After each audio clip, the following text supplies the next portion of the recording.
తాత్కాలికమైన వెలుగు కాదు.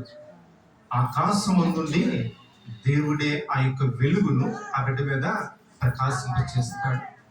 తదుపరి మాట చూసినట్లయితే ఆయన రెక్కలు ఆరోగ్యమును కలుగొచ్చి,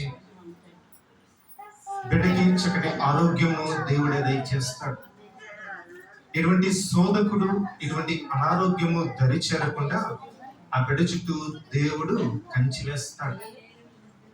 మరి ఇందాక పెద్దలు చెప్పారు కదా, యవన ప్రాయంలోకి వచ్చా, బాల్య దశ నుండి యవన ప్రాయంలోకి వచ్చా. ఈ యవన ప్రాయంలో ఆ బిడ్డ తన కుడి చేతిని తన ఎడమ చేతిని ఒకరి చేతిలో పెడితే దీర్ఘాయువు ధన ఘనత ఇస్తాడు. సామెతలు 3వ అధ్యాయము 16వ వచనం చూసినట్లయితే అతని కుడి చేతిలో దీర్ఘాయువు, అతని ఎడమ చేతిలో ధన ఘనతలు ఉన్నవని దేవుని వాక్యం సెలవిస్తుంది. నాకు పెద్దలు తెలియజేసిన రీతిగా ఈ యొక్క బిడ్డను ఎవరి బిడ్డలైనప్పటికీ దేవునిలో పెంచినట్లయితే, ఆ బిడ్డ దేవునిలో ఉన్నట్లయితే గనక, చదవండమ్మా సామెతలు 3వ అధ్యాయము.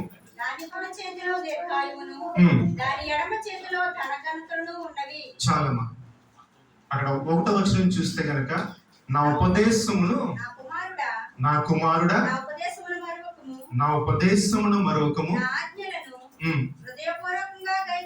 చాలమ్మా, దేవుడు ఏదైతే ఉపదేశం ఇచ్చాడో దాన్ని హృదయపూర్వకంగా గైకుంటాక, మనల్ని మనం దేవునికి సబ్మిట్ చేసుకుంటే దేవుడు దీర్ఘాయునిస్తాడు.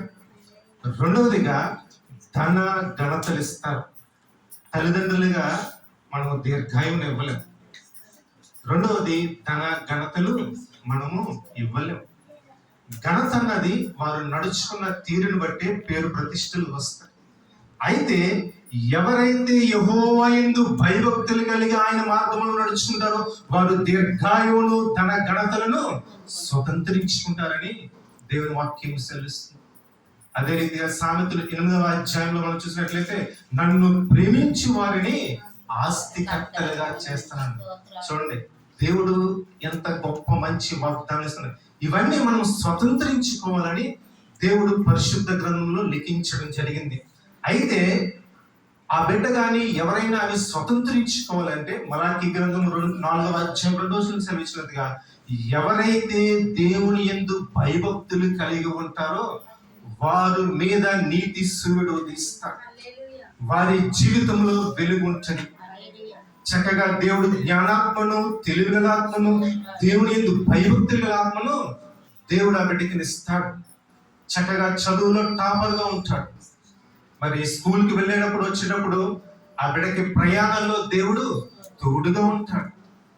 ఆ బిడ్డ చుట్టూ ఒక కంచెను వేస్తాడు. యోబు చుట్టూ ఇంటి మాదిరిగా ఒక కంచెను వేస్తాడు, అట్టి మాదిరిగా కంచెను వేస్తాడు. యవన ప్రాయంలోకి ఆ బిడ్డ అడుగు పెట్టాడు. మరి ఆ బిడ్డ చక్కగా ఇంక నువ్వు బలముగా దేవుళ్ళు చక్కగా నడుచుకుంటూ మరి దేవుని కొరకు చక్కగా వాడబడాలని మరి ఆ బిడ్డకు మరొకసారి పుట్టినరోజు శుభాకాంక్షలు తెలియజేస్తూ ఈ మాటలు ముగిస్తాను. God bless you. థాంక్యూ.